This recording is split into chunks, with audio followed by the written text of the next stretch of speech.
picked up an AE86 for like double, almost triple what I paid my Miata for. It doesn't run, it only starts on starter fluid, that's all. But yeah, as you can see, it's not in the best of shape. But there's one thing that 240 and this car have in common, besides being rear-wheel drive and two-door and stuff. Ta-da! KA24 DE. What the heck? It's got a turbo manifold as a downpipe, which is pretty interesting. Got no radiator support going across it, so this jiggles around.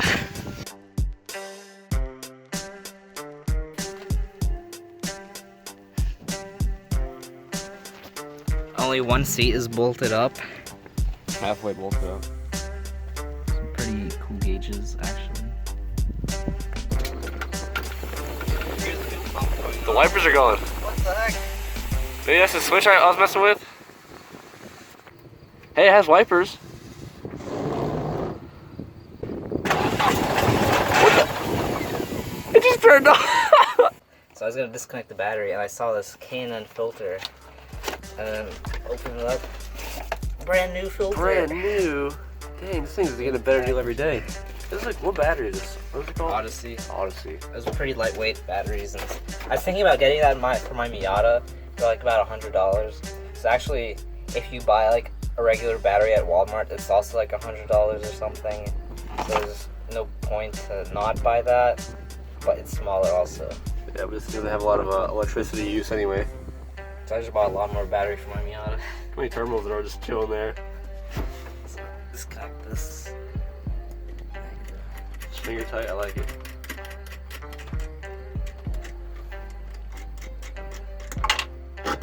That's cool. So we're gonna take out the fuel pump so we could look inside and see how the gas is. It definitely has an aftermarket fuel pump. That's like a Walbro or something, because it's really loud. Yeah. I hope the fuel pressure is correct. Yeah, it's not too high. This thing is so JDM, dude. It smells soy sauce from here. That's a really small fuel pump. Like, top part.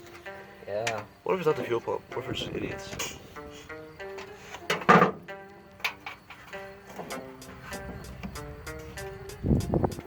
where's the fuel pump? Oh, maybe it's an inline fuel pump, so I didn't think about that. There you go. Oh yeah. Right in the rust, yeah, put it up here. I mean, just like a little bit of rust at the bottom. I don't know. This is the rear tire, and it's definitely been drifted on. Look at that. And there's so much rubber. Caked on this thing. And it does have a welded diff also. I wonder if the hoonigan stickers, the welded diff, gave it away that somebody drifted it. Oh.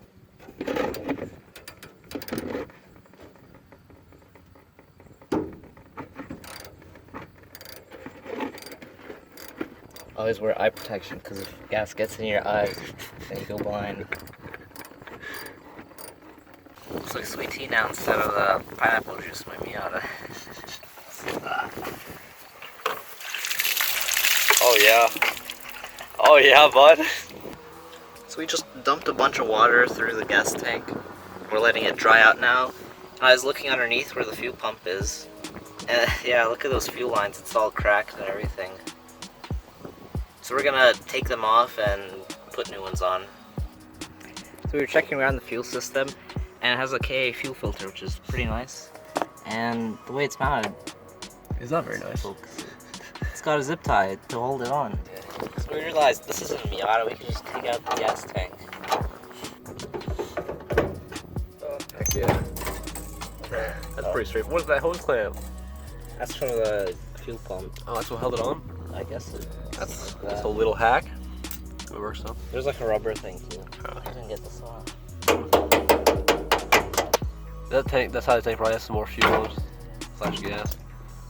Wow, there's a lot more actually. That's just water, by the way, guys, if you guys are wondering. So pure water, without a doubt. Anything else holding it?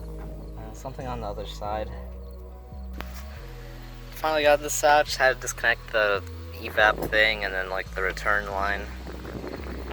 So what the previous guy did to adapt it to the Walbro, he got a smaller one and jammed that like inside of there. And yeah, it's all cracked up and stuff, so we're gonna get new lines. got it out. We're gonna clean it up outside and Pretty weenie. don't rust, please. We could paint it. I mean, these are coated, but. Whew. Fill her up.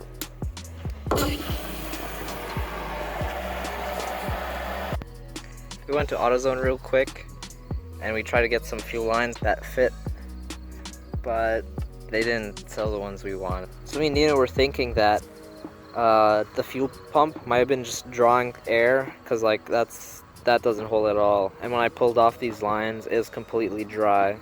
This could honestly be the problem.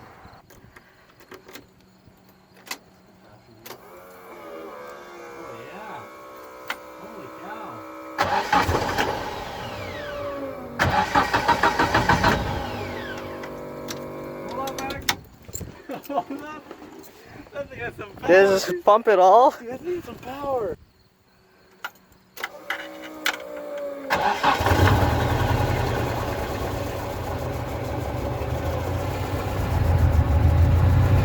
It's running!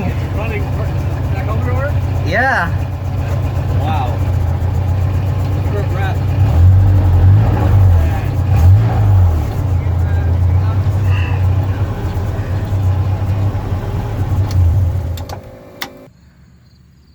And that just goes all over there.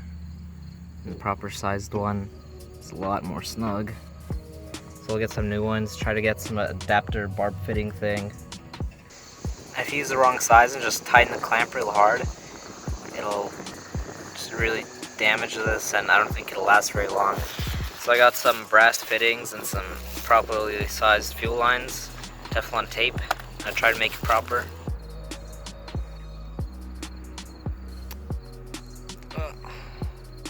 And make sure you have it on the right way so that lip doesn't catch when you're screwing it. Because if it's the wrong way, then it would become undone. And it's a tapered thread, so it doesn't go in all the way. But I don't know how tight it's supposed to be exactly. Got all the new fuel hoses in. You can see the adapter I put in. I am not sure at all how the previous owner mounted that fuel pump, but I want to change it because that's pretty hack. Mounting the fuel pump. Does this angle make me look good?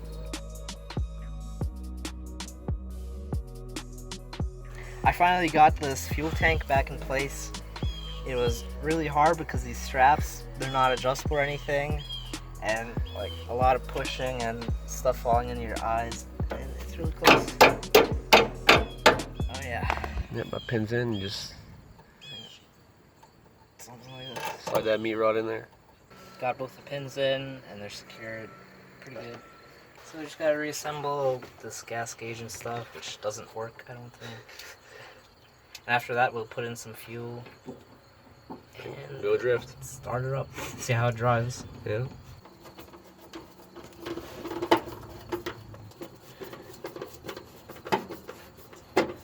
Cool.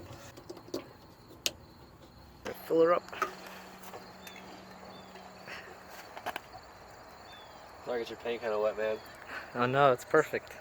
Let's see if it'll start a second time with the good fuel lines. It's got like 2 gallons of gas maybe. Cool. And it's on.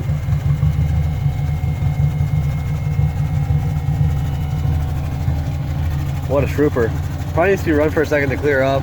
Yeah, it's a little rough, but it's probably been setting for like a year. Yeah, for sure. We should put some of that injector cleaner stuff in there. Oh yeah, where's I think it's... got this passenger seat unbolted. It has rails in it, or mounts, so we're gonna try to put it in the driver's seat because the holes seem to line up based on visual inspection. based on absolute rough guessing and not even measuring anything actually. It's just move this out of the way for it. Well, I'm glad this door is like huge, so Yeah, these doors do open up really wide. Does it fit? There you go, there you go. They're not the same, are they? it's a little different, but probably better than no seat. Oh, yeah, yeah. Alright. Let's bolt her down. Yeah, just Probably tried 2 bolts.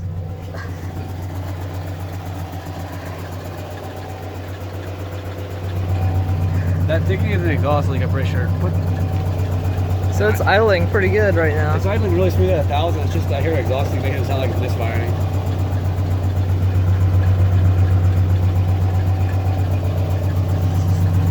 So with these pliers, I just grabbed this fender and bent the heck out of it, like along there. Trying to mount it there so it doesn't look like a car that goes to the junkyard. Got one shiny bolt in there and a shiny bolt there. Doesn't move at all, but looks better than before, I guess. Taking off 3 of the lug nuts. I'm gonna put on the spares I got. And I will be getting a new stud, guys. Here we go, first real test drive. Pellet is pretty far down for the brakes. They kind of work, maybe. You gotta finagle it a little bit. First gear. And we're moving the AE86. Welded diff.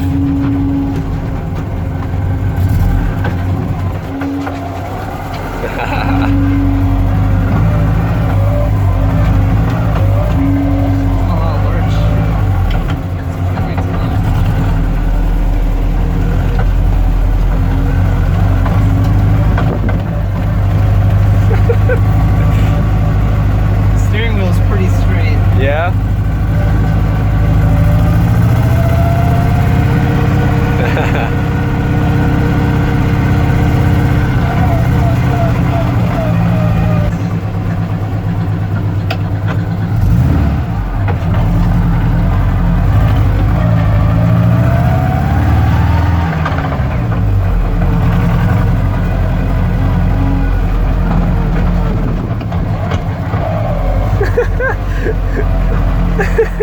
This thing is so fucking rad.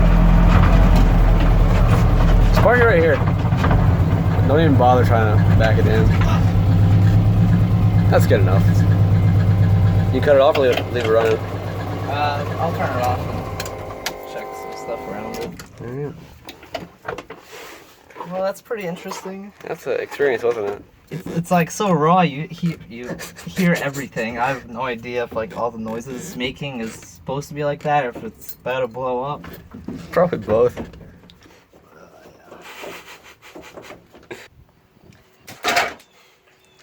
Decent temporary solution. It's better than bare wires, is what it is. Yeah. I can't even really wrap the wire that good, or the tape wire that good. Guess I'll, I don't know, mount it somewhere eventually. So I'm scrubbing off all this mold now, and like it's pretty satisfying to do. Just, oh yeah, just comes right off, especially back here. But the rest it's still it's a little gross looking.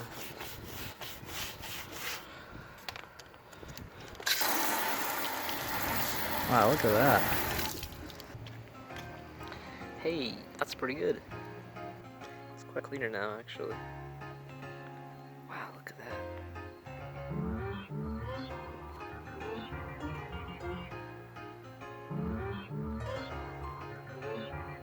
Of course, it still needs new paint.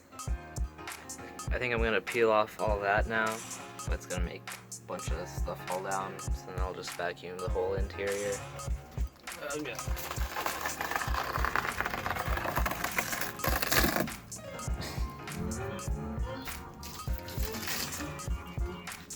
Look at all that.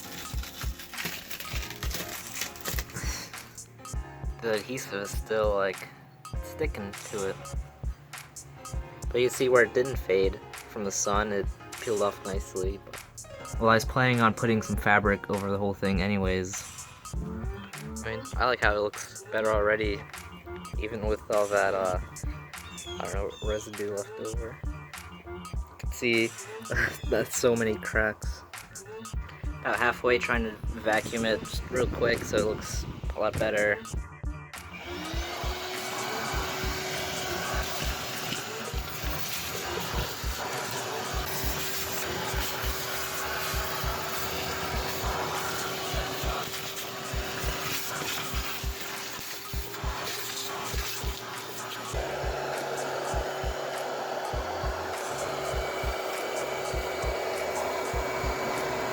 This interior, after vacuuming it, almost show car status. I mean, look at that.